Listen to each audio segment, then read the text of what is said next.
penalty is over. Hendricks back on the ice. Provorov with the puck. Here is Strike. One-timer scores! Even strength goal for Mark Strike. And it's a 2-1 game.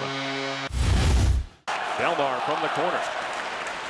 Belmar throws it towards the net. Hit Vandevelde. It comes to McDonald. He'll give it back to Belmar. His shot. He scores. The game is tied at 2.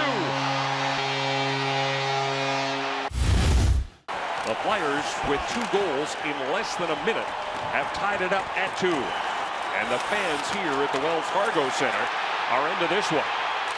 Another shot, another goal. This time it's Claude Giroux.